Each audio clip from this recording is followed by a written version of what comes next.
Okay, Cyber Shortwave Live with Dave Kirby N1DK. And folks, I got George Zeller on the line. He's coming up next, folks. We'll be talking to George and finding out what's happening in the world of pirate and clandestine radio, a lot of other stuff. So stay tuned. With that, this is Cyber Shortwave Live with Dave Kirby N1DK, the world's first and truly only interactive netcast. And you can interact with me in Internet Relay Chat channel SWL via an FNet server right now. Pete Costello's in there, Tom Sundstrom's in there, Big Steve Cole, Wien from the Netherlands, the Lone Canuck is in there, Jennifer's in there, tons of folks in Internet Relay Chat channel SWL via an FNet server. So certainly feel free to join that and interact with other folks who are also radio hobbyists like you and me and George. So the government wants to close them down, but we want them to stay. They're playing sounds that we all like, so don't take them away.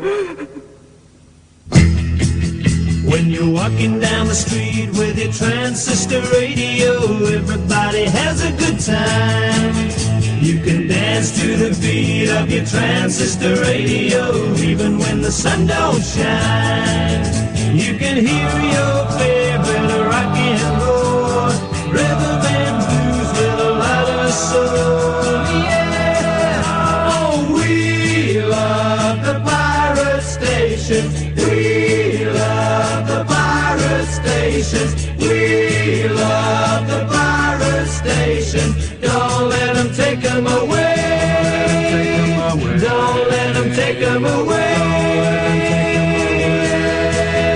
There's some swinging DJs playing top 40 records. They can really turn you on. Now the government's trying to close down the stations. What'll happen when they're gone? You won't hear the music that you like any old time of day or night. Oh, we love the pirate stations. We love the pirate stations. We love the pirate stations. Don't let them take them away. Please don't take them away.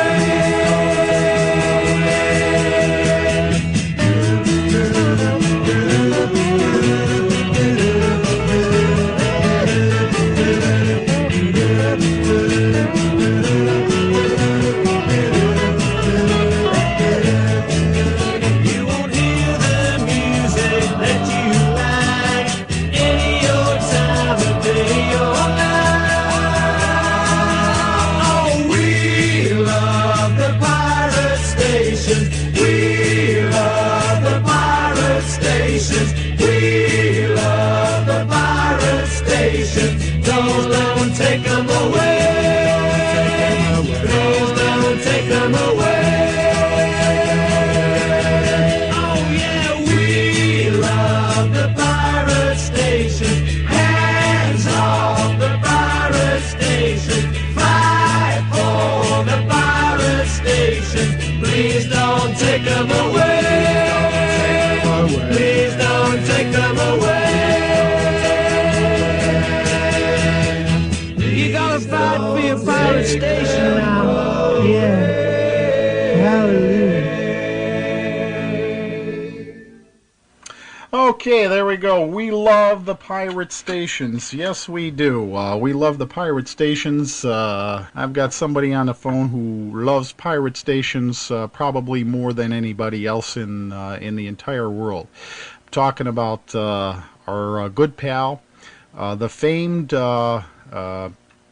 radio columnist, pirate enthusiast, and clandestine enthusiast, George Zeller. Good morning, George. Well, good morning, Dave. After that introduction, I'm wondering who you're talking to. How have you been? And why don't you fill us in what you've been doing recently? What's been happening since the fest? Well, boy, that's a wide open question, Dave. I've been busier than all get out, I must say. For one thing, I don't work professionally other than I guess I do write a column for Monitoring Times, but I do have a day job, and I've been extremely busy with that. I study the economy in Cleveland and across Ohio, as a matter of fact. So that keeps me off the streets. But I did see, in fact, you mentioned some of the names of people that are logged in here now. I saw several of you at the fest, so I have to say hello. And when I left the fest, unlike last year, it wasn't snowing. And normally I go to Tucson after the fest, of all things, after I drive through a blizzard to get to Culpsville. Then I get in the car and drive all the way to Tucson to see spring training, which used to be where the Indians were, but I'm afraid the management of the Indians don't see eye to eye with me as far as where to have spring training at. But this year I didn't go to Tucson. I went to Abbeville, South Carolina, of all places, because in addition to shortwave, one of the things I've been involved in, I'm the family historian in terms of looking up genealogies on all our ancient relatives and marching through tombstones and courthouses and things like that. And so I had to go to Abbeville, and nobody wants to hear about this kind of stuff. But in addition to that, I've been just busy as usual in the shortwave scene. Probably some of our listeners, maybe most of them, are aware I write the Outer Limits column in Monitoring Times. We're down to one page now, so that's a challenge to get all that news in there in one page. And that keeps me busy. I'm still writing for the Association for Clandestine Enthusiasts as well. That's the only dedicated pirate and clandestine club in North America, and I write a clandestine column in there. In fact, I just wrote my August column in there yesterday. And in addition, I have been keeping myself busy with the work that I do with Larry Magny and Passport to World Band Radio. The deadline for the book is looming coming up here, and so we have been neck deep in testing receivers, and I have a couple of receivers here right now that I'm working on. So I wonder if you can tell us what they might be, or is this a top secret? Well, I'm not supposed to talk about this stuff until the material appears, so I won't talk about one very nice receiver I have sitting here right now. That ought to give a hint. But I guess I can speak about the Grundig 800 because although Passport is not out yet, the white paper from International Broadcasting Services is out on that radio now. So I did have that, and that's not all. There were some other receivers that I've been working on. How long have you had the 800 there? Oh, we had 3 different ones. Actually, we had 4 different ones. So it's been on and off over a period of time, and I'm working on several receivers at once.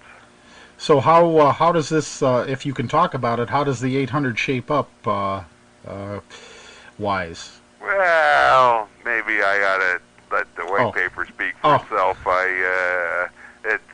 I'll tell you my own personal reaction. I didn't want one right away because it's big, it's huge. In fact, when it first came in, the first one was shipped down to my office, which is downtown in Cleveland, and I was getting on the bus to ride back to the train to come home. And here I am carrying this gigantic receiver, and I thought, well, geez, I'm right at home here in Cleveland carrying this boombox up and down the street. It's gigantic, though. It's certainly not like any of the other radios that we're used to. Although Grundig, of course, as many of you know, has had a long history of building boombox-type receivers, and this is quite different from the others in that it was designed in cooperation with Drake. There was a cooperative effort between Drake and Grundig on this radio, so it's different from the other Grundig boom boxes. There's no question about that. But I personally have quite a few radios already, but I wasn't really in the market for a boom box. How long have you been doing the receiver reviews in that?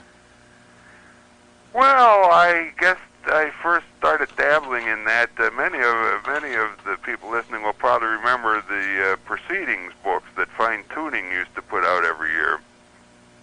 They're still available, it's my understanding, and they're just an astonishingly good collection of articles about shortwave equipment, stations, accessories, and receivers. And I, at that time, was one of the few people who had bitten the bullet, put a solid grip on my wallet, and bought an ICOM 9000. Not a cheap receiver, and something I still have and still use. And I wrote a review for that, and that must have appeared in the very early 90s. I forget what year that was.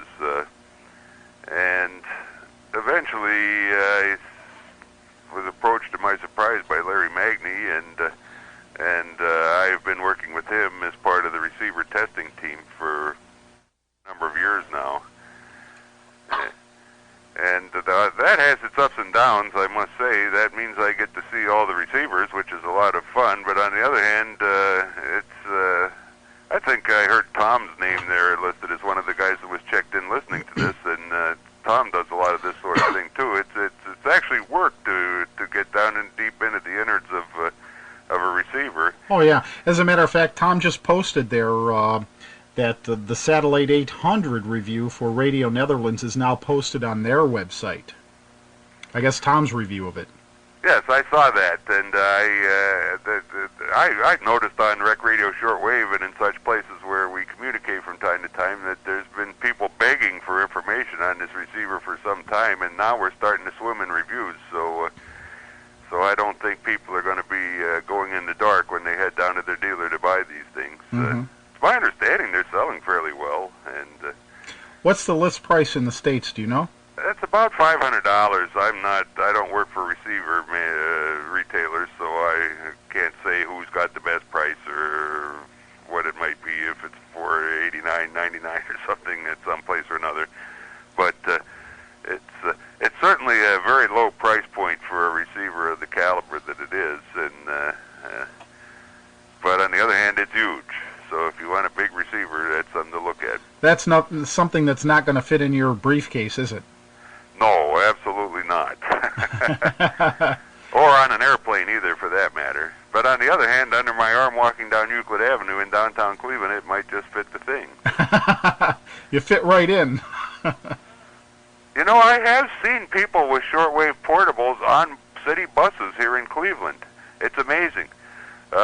Usually they're those junk models that have an analog shortwave band just tucked into a bunch of other stuff that they probably bought for their credit card company or something. But I do see them, and people do buy those things. It's a shame because often the quality of the receivers is pretty lousy in such cases, and at least on the shortwave end of it. And so it's very interesting that we're starting to see companies working their way into the market with a receiver that's at least an attempt that puts some quality inside of a cabinet on the shortwave end, not just an AM/FM boombox. So. Oh yeah, that's for sure. Tom says that it's U.S. $500 U.S., Canadian $750 to $800 or so. But you know, with the technology, the way the technology is advancing and microprocessors and everything, there's no reason, you know. I know price is important, but you know, why can't they include the shortwave bands on a lot of the radios that they produce nowadays? Well, that's a peeve of mine too, Dave, I must say. But I think I have somewhat of an answer to that question, really, and it's very I'm almost at a loss for words. This is the first time I've ever been on a netcast. I've been on all kinds of radio and television and international broadcasting and all sorts of media before, but this